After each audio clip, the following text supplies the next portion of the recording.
After England's impressive draw against the European champions, the Netherlands, there's a newfound sense of belief amongst the fans and the players. If they go out and attack and play the football to win the game, they win it. After that game, we thought, yeah, come on, boys. It reunited us a bit more and a bit more oomph to say, come on, we've done the hard bit.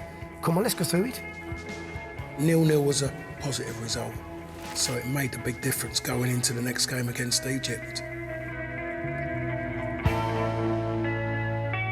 But England's performance is overshadowed by newspaper headlines on the pre-match riot. The Italian press calls it the War of Cagliari. Britain's sports minister, Colin Moynihan, flies out to Italy to lay blame for the riot on English fans.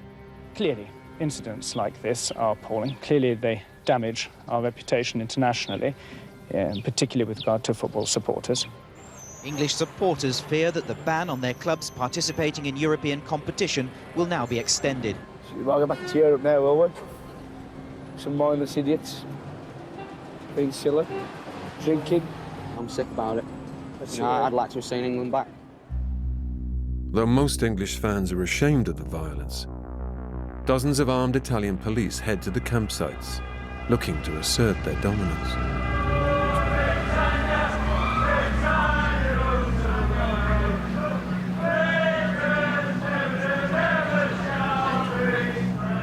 Amongst the England fans is BBC filmmaker Kevin Allen.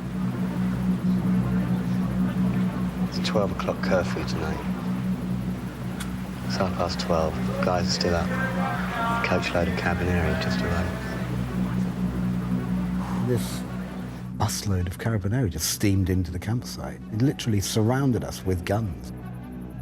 They were just taking no shit at all, and it was genuinely scary. The next morning, English fans complain about the heavy-handed tactics. A few of the English lads a bit drunk and that, singing. Basically, the police turned up, rather overreacted, steamed in there with all their riot gear. There's just no reason for it, like, 'cause it was all sat over there, like, singing. And that they all came charging over with shields and that. You know, a lot of those kids were just nerdy students of the game. They were there for the football. It was kind of ruining their holiday, you know. And it also got a bit scary for them. But from the Italian perspective, the armed intimidation has worked. Before England's next game against Egypt, the Sardinian streets are quiet. The stage is set for England's football to do the talking. As we went through those matches, you know, you'd sort of think, oh, perhaps they'll get knocked out and we can go home and there won't be any trouble. But then, you know, the footballing sort of fan inside you was sort of, you were desperate, really, for them to qualify and to carry on. After 2 games, all the teams in Group F are tied on 2 points. But only the top 2 are guaranteed to go through to the knockout stages of the tournament. The England camp know what they need to do. The third games are going to be very interesting. We know we have to beat Egypt to make sure that we qualify, so we have to approach it in that fashion. We knew it was going to be a difficult group, and we always felt that Egypt would be the deciding factor. Egypt had got there through a desperately tough qualifying group. They'd adopted a way of playing that wasn't great to look at, but was very hard to beat.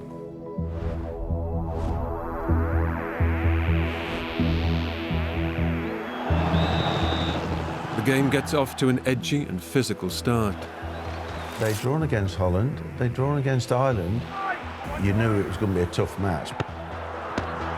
The fans always felt that we should be beating Egypt 6-0. The players never felt that. You know, African teams and North African teams are very physical. As much as they weren't as big as strong unless they compete. So we knew it was going to be a difficult match.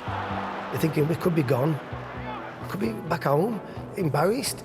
You mean to say we haven't done our job?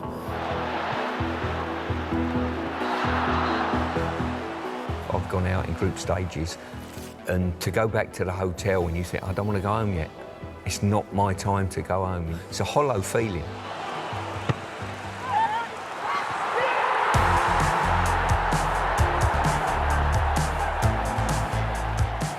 A brilliant goal from a big Mark Wright to score to win the game. Never has a ginger-headed bonce been praised so much as Mark Wright's. That made us grow even more in confidence. we're there, come on then, get on the coach, get on the plane, next hotel, we're off, and off and running then. I remember Bobby Robson coming in, and he said, this is when the World Cup starts. Getting through was the main thing, and after that, serious business starts. See you in Rimini and Bologna, mate. Getting through to the round of 16 after the group games was really exciting. There was a hope that maybe, just maybe, England could do something.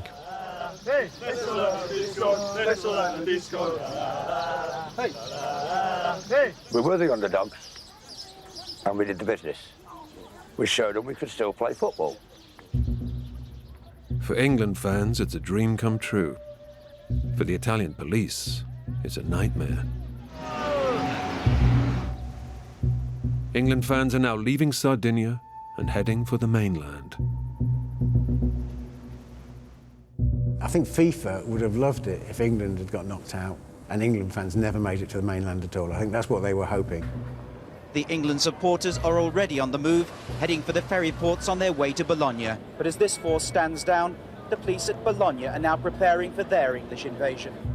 There was some trepidation from the hosts that all of a sudden England were going to go onto the mainland. The authorities had some pretty powerful rules in place, and they were ready. The Carabinieri have been spoiling for it, they're looking for it, and we're expecting much the same thing on the mainland. We're on the march with Bobby's army. We're all going to attend, and we'll really shake him up when we win the World Cup. Cause England are the greatest club today. For undercover cop Gary Rogers, his mission has only just begun. Now, he must follow the hooligans to the mainland. Hardcore who've gone there for trouble. They're not daft, so they know the police are going to find it harder on the mainland to control them, and they've got more opportunity to cause mayhem.